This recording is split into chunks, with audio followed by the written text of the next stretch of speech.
Welcome back mga ropa, kwentuhan muna tayo. Pag-usapan natin ngayon ang game ng kupunan ng Los Angeles Lakers kontra sa kupunan ng San Antonio Spurs ni Victor Wembanyama. Ngayon mga ropa, ito ang first NBA game ng kupunan ng Los Angeles Lakers dito sa NBA Cup. At dito sa game na to mga ropa, wala si Rui Hachimura at si Jackson Hayes. Ang tendency mga ropa, nagpalit ng first five dito si Coach JJ Redick dahil wala si Rui Hachimura dito sa game na to at nagkaroon ng bagong timplang opensa at depensa ng Lakers dahil sa pagkawala na to ni Rui Hachimura. Coming into this game mga ropa, ang standing sa kupunan ng San Antonio Spurs ay 6-5. Samantalang Lakers naman mga ropa, 3-0 sa mga last games sila. Win streak ngayon ng Lakers. Ngayon mga ropa, dito sa game na to, makakakita tayo ng malupitan depensa na ginamit dito ng Los Angeles Lakers para ipanalo ang game kontra sa kupunan ng San Antonio Spurs. Ito ang game analysis at breakdown. Simulan na natin to. Okay, game. Dito tayo sa first five ng Los Angeles Lakers mga ropa, dahil wala si Rui Hachimura dito sa game na to, pinaltan siya dito ni Dalton Knecht. First five ng Lakers mga ropa, starting point guard dito Austin Reeves, shooting guard dito si Cam Reddish, at ang forward si Coach JJ Redick dito ay si LeBron James at si Dalton Knecht. At ang starting center syempre mga ropa si Anthony Davis. At dito sa first quarter mga ropa, maagang nakalamang dito ang kupunan ng San Antonio Spurs. Actually mga ropa, dito sa first quarter 18-6 agad na naging score, lamang agad sila ng 12 points kontra sa kupunan ng Lakers. Pero dahil sa good defense at sa pangunguna ni Anthony Davis sa mga huling minuto ng first quarter mga ropa, naidikit nila ang laban sa pagpasok ng second quarter. Ngayon mga ropa, dito sa second quarter makikita natin na 33-30 ang score, lamang na ang Lakers dito. At pansinin natin dito sa San Antonio Spurs na may hawak ng bola. Bigyang credit ko lang dito sa depensa ang kupunan ng Lakers. Pansinin natin si LeBron James dito mga ropa. Usually kasi pagkakantong nagkaroon na ng espasyo kay Lolo Bron mga ropa, hindi na niya sinasabayan yung mga ganitong tira sa may 3-pointer. Pero dito sa pagkakataon na to, sumabay siya sa tira ni Chris Paul dito sa may 3-pointer na nagkaroon ng counting resistance dito para sa tira ni Chris Paul. Ang tendency mga ropa, naka-apekto din yan sa tira. Mintes sa tira na to ni Chris Paul. Aminin na natin mga ropa, honestly speaking talaga, si LBJ ay mabagal sa depensa. Buti sa pagkakataon na to, nag-effort siya na sumabay at tumabol dito kay Chris Paul sa may 3-pointer. Enough resistance yan para magbintes ang tira ni Chris Paul. Good effort by the King LBJ. At dahil sa mintes na to ni Chris Paul mga ropa, nagkaroon ng pagkakataon dito si LeBron James para sa pass break. At ngayon si Chris Paul naman ang bumabantay sa kanya dito sa pass break. Easy lang ang ginawa dito ni LBJ dahil mismatch yan sa high. Turn around teardrops lang para kay LBJ. Basket is good. At sumunod mga ropa, possession ng San Antonio Spurs dito. Pansinin natin si Victor Wembanyama nandito sa may ibabaw sa may 3-pointer. Sa pagkakataon na to mga ropa, nilabas na ni Coach JJ Redick si Anthony Davis at si Coloco na nandito sa lineup ng Lakers. Fake ni Victor Wembanyama dito sa may 3-pointer, napasabay na peke si Coloco dyan. Open lane para kay Victor Wembanyama sa slam dunk na to. Basket is good para sa kanya. Ito pa ang isang i-take note natin dito sa game na to mga ropa para sa kupunan ng San Antonio Spurs. Mostly mga ropa, ang puntos ni Victor Wembanyama ay galing sa mga 3-pointer. Si Victor Wembanyama ay kumamada dito ng 28 points at puro sa 3-pointers ngayon. Hindi siya nakaporma dito sa depensa ng Lakers doon sa may paint at doon sa may mid-range. Yon ang naging game plan dito ng Los Angeles Lakers mga ropa. Pigilan si Victor Wembanyama na manalasa doon sa may paint at sa may mid-range. Kaya dito mga ropa, napeke itong si Coloco. Akala niya titira ng 3-pointer dito si Victor Wembanyama, pero hindi. Slam dunk para kay Victor Wembanyama. At sa kabilang banda mga ropa, pick and roll ni LBJ at ni Coloco. Nag-set ng screen dito si Coloco. After ng screen na yan mga ropa, nag-roll na siya papunta sa may ring. Nakabawi dito si Coloco sa pagsabay niya kay Victor Wembanyama doon sa kabila. Easy 2 points para sa kanya mula sa pasa ni LBJ. Basket is good. Sa pagkakataon na to mga ropa, 39-32 na ang score. Bahagyang lumalayo sa punto sa kupunan ng Lakers. At dito na tayo pumunta sa usapang depensa ng Los Angeles Lakers dito mga ropa. Actually, sobrang commendable talaga ang depensa na ginawa ng Lakers dito sa game na to kontra sa kupunan ng Spurs. Dito sa possession na to ng Spurs mga ropa, interesting dahil si D'Angelo Russell nandito siya sa may ilalim sa may paint. At timing na timing naman dyan yung pagpwesto ni D'Angelo Russell dahil ipapasa sana ng Spurs dito sa may cutting sa may baseline. Ang bola, yun nga lang nandito si D'Lo sa may paint. Good hands para kay D'Lo para ma-steal ang bola na yan. At ang steal na yan ni D'Lo mga ropa, nagresulta sa may corner 3-pointer dito ni Max Christie. Good defense turns into good offense para sa kupunan ng Lakers dahil ay convert nila ang 3-pointer na to ni Christie. Basket is good. At sumunod, pansinin natin yung mga players na nasa loob dito para sa Lakers mga ropa. Sabay-sabay na pinasok dyan si Austin Reeves, si Max Christie at si D'Angelo Russell. Hindi natin may kakailan na ang height niyan tatlong yan ay pang guard. Pero tignan natin ang ginawa dito ni Austin Reeves sa depensa niya kay Victor Wembanyama. Binarahan at dinenay ni Austin Reeves dito yung paggalaw ni Victor Wembanyama. Pansinin natin na naka-establish dito yung katawan at paa ni Austin Reeves. Kaya nahirapan ditong mag-make ng move si Victor Wembanyama. At the same time, nag-send na ng double team dito si LeBron James. Ito nga yung sinasabi ko mga ropa na hindi makahawak ng bola si Victor Wembanyama pag nandito siya sa may mid-range or kahit sa may paint. Ang tendency at outcome na yan mga ropa ng depensa ng Lakers is still para kay LeBron James. Good defense para sa kanila against kay Victor Wembanyama. At another one mga ropa, possession ng San Antonio Spurs. Sinusubukan talaga ni Victor Wembanyama dito na kumuha ng bola dito sa may ilalim. Ang bumabantay sa kanya dito si Cam Reddish at kumat siya doon papunta sa may baseline.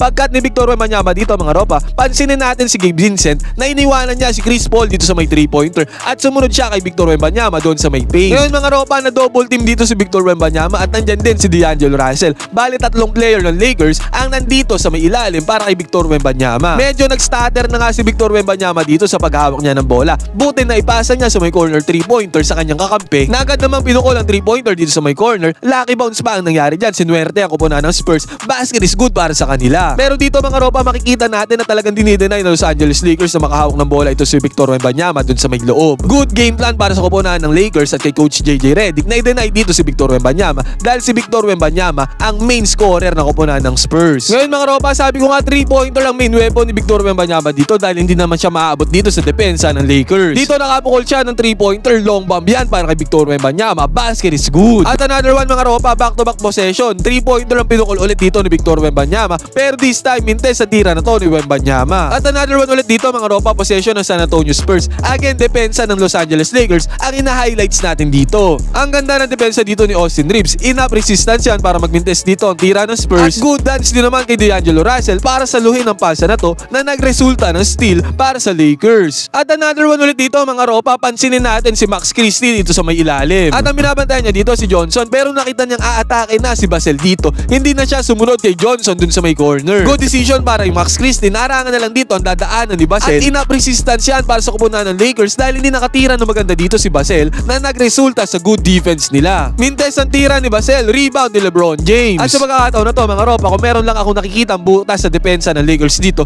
ay yung depensa nila sa may 3-pointer. Dito mga ropa, libre lang nakatira si Vassell sa may 3-pointer dahil nakadrop defense dito si Anthony Davis. Medyo lumalim siya dyan. Mintes naman ang tira dito ni Vassell at another one back-to-back possession. 3-pointer na naman para sa kupunan ng San Antonio Spurs. Buti na lang talaga mga ropa, nagmimintes ang tira nila dito. Actually mga ropa, total of 45 3-pointers ang pinakawalan dito ng kupunan ng San Antonio Spurs. Ibig sabihin, meron talaga silang freedom na tumira dito sa may 3-pointer dahil nga sa depensa na ginagawa sa kanila ng Lakers. 17 3-pointers lang naman ang napasok dito ng San Antonio Spurs, pero still yung 45 na 3-pointers na naipukol nila ay napakarami nun at hinayaan ng Lakers na makatira ng 45 3-pointers ang kupunan ng Spurs. Ito mga ropa, another one 3-pointer na naman ang pinakawalan dito ng San Antonio. At this time, pasok ang tira na to ng San Antonio sa may 3 points. Pero agara naman nakabawi dito sa Austin Reeves sa kanyang version ng kanyang 3-pointer. Basket is good yan para kay Austin Reeves. At aaliyom sana si Chris Paul dito papunta kay Victor Wembanyama. Pero ang ganda ng depensa dito ni Anthony Davis para i-deflect yung bola palabas. At another one mga ropa, again si D'Angelo Russell na naman ang nagpakita ng magandang depensa dito. Ang ganda ng pagka-establish si D'Angelo Russell ng pwesto niya dito kung kahit nakakuha siya ng steal dito against the Spurs. Total of 10 steals nga pa lang nagawa ng Lakers dito sa game na to mga ropa, kumpara sa 6 steals lamang ng Spurs. Overall mga ropa, ang ganda talaga ng nilalarong depensa dito ng kupunan ng Los Angeles Lakers. At dito na tayo dumako mga ropa sa endgame ng larong to. Third quarter mga ropa, 1 minuto mahigit na lang natitira sa oras. Alam ni Chris Paul na advantage si Victor Wembanyama, may mahaba niyang kamay, galamay. Kaya ang sinet-up nila na play dito mga ropa magkakasunod. Pick and pop play kay Victor Wembanyama dito sa may 3-pointer. Unang attempt nila na play na to mga ropa, basket is good para kay Victor Wembanyama dito sa top of the key. Sinundan pa nila yan ng another possession mga ropa, ganun play ulit, pick and pop dito sa may 3-pointer. Pero this time mga ropa, mintes ang tira na to ni Victor Wembanyama, basket is not good. At sa pagkakataon na yan mga ropa, 93-89 ang score, 4 na puntos ang hawak na kalamangan dito ng Lakers pagpasok ng 4th quarter. At again mga ropa, si Victor Wembanyama pumukol na naman ng 3-pointer dito sa may ibabaw. Sabi ko nga sa inyo mga ropa, dahil hindi makapwesto si Victor Wembanyama doon sa may loob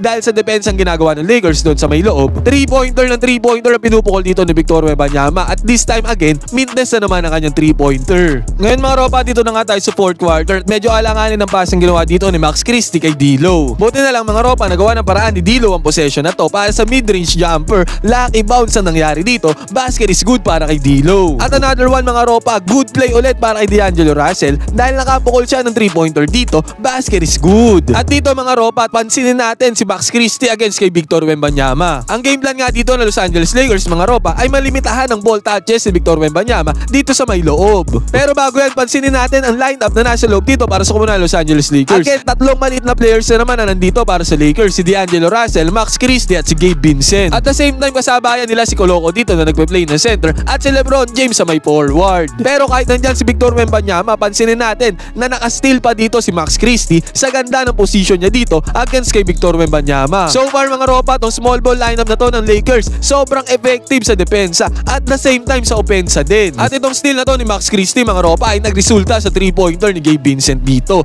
Open 3-pointer yan. Hindi nakapag-transition defense sa maayos ito kupunan ng Spurs. Basket is good para kay Gabe Vincent. Ang nagpadehado lang dito sa Lakers mga ropa yung turnovers sila. Dito nagkamit ng turnovers dito si LBJ at nagresulta yan sa 3-pointer sa kabila ng San Antonio Spurs. At again turnover na naman ni D'Angelo Russell dito at LBJ. Dahil sa mga turnovers yan mga ropa nakadikit sa score ako muna ng San Antonio Spurs dito. At the same time mga ropa yung free throw shooting ng Lakers dito. Nagmintes sila ng 4 na free throws dito sa mga huling minuto ng quarter. Ang tendency at outcome niyan mga ropa 101 to 100 ang score. Isang puntos na lang kalamangan dito ng Los Angeles Lakers. Naging crucial game pa ang laro na to. Pero dito mga ropa sa possession ng Lakers again si Anthony Davis ang tumirada para sa kanyang kupunan. Pick and pop ang play na sinet nila dito ni LBJ at na-open sa 3-pointer dito si Anthony Davis. Nung nakaraang game nila kontra sa Memphis mga ropa nakabukol ng 2 crucial 3-pointer si Anthony Davis doon. At dito again 3-pointer para kay Anthony Davis. Unang 3-pointer niyan dito sa game. Basket is good para sa kanya. 106 to 104 ang score dito mga ropa. 4 na minuto mahigit ang natitira dito sa 4th quarter. At naging isang crucial game pa nga ang laro na to mga ropa. This time si Basel ang may hawak ng bola. At against ito sa depensa ni Anthony Davis. Tinirahan lang ni Basel si Anthony Davis dito sa may 3-pointer. Kanina mga ropa nung open na mga 3-pointer ni Basel hindi pumapasok. Pero nung dinepensa naman siya ni Anthony Davis dito tsaka pumasok ang kanyang 3-pointer. Ang tendency mga ropa 109 to 108 ang score lamang na ng isang puntos dito ang Spurs. Pero dito sa kabilang banda mga ropa naiwan na naman na open dito si Anthony Davis sa may 3-pointer. Every closing minutes yata mga ropa ng game laging pumupukol ng 3-pointer si Anthony Davis. At dito mga ropa again basket is good na naman sa 3-pointer ni Anthony Davis. Crucial 3-pointer ni AD mga ropa. Wala ng 3 minuto natitira dito sa game. 111 to 109 ang score. At sa possession na to ng Spurs mga ropa nagkaroon sila ng pagkakataon na mapasahan si Wembanyama dito sa may paint. Kaya ang outcome niyan mga ropa easy 2 points lang para kay Victor Wembanyama. Basket is good. At dito mga ropa nakakuha ng defensive stop ang kupunan ng San Antonio Spurs dito. Kaya at the same time nakakuha din sila ng fast break pero na-foul sila ng Lakers. 2 free throws para sa kanila. Ang tendency 113 to 111 ang score. Lumamang na dyan ang Spurs 2 minuto natitira sa game. 113 to 111 nga ang score mga ropa pero pansinin pa din natin yung lineup na nandito para sa Lakers. Nandyan pa din si Max Christie, D'Angelo Russell at Austin Reeves. Di hamak na 3 maliliit na players pa rin to sa lineup ng Los Angeles Lakers. At tong 3 players na to mga ropa sobrang effective talaga sa offense. Dahil mabilis nakakaikot ang bola sa kanila dito nga sa pagkakataon na to si Max Christie nagpenetrate sa depensa dito ng kupunan ng Spurs. Naipasa niya ang bola kay D'Angelo Russell at na-swing agad ni D'Angelo Russell dito sa may 3-pointer kay Austin Reeves. Pinukol ni Austin Reeves yan mga ropa. Crucial 3-pointer. Basket is good para kay Austin Reeves. Mabilis ang balasa ng bola mga ropa pagka 3 players ng Los Angeles Lakers yung maliliit yung mga guards na nandyan. Compared sa big lineup nila nandyan si Rui Hachimura, Anthony Davis at si LeBron James. This time mabilis ang ikot ng bola sa kanila. Dahil sa 3-pointer na yan mga ropa lamang ng 1 puntos ang Lakers 114 to 113. 1 minuto mahigit na lang natitira sa game. At agaran naman nakabawi ang Spurs dito mga ropa. Napakahirap na tira na to para sa Spurs pero naipasok pa rin nila. Lamang sila 115 to 114. Pero this time mga ropa si Austin Reeves na ang nagmando ng bola dito para sa kupunan ng Los Angeles Lakers. At na-penetrate niya ng maayos dito ang depensa ng Spurs na nagbigay sa kanila ng opportunity para makakat si Anthony Davis dito sa may gitna. Slam dunk ni Anthony Davis. Ngayon Lakers na naman ang may hawak ng kalamangan kontra sa Spurs 116 to 115. Bad decision naman ang ginawa dito ni Wembanyama dahil pinukol niya agad ng 3-pointer dito na nagresulta ng kapos na tira. Kaya kinapitalize na ni LeBron James yan at ni Anthony Davis. Nakakuha sila ng another 2-pointer dito para maging 118 to 115 ang score. At dahil dyan mga ropa yan na ang nagsalyado sa panalo Los Angeles Lakers dito sa game na to. Ang ganda ng depensa ng Los Angeles Lakers dito, ang ganda ng disiplina nila. At sobrang effective din ng small ball lineup dito ni Coach JJ Redick sa opensa.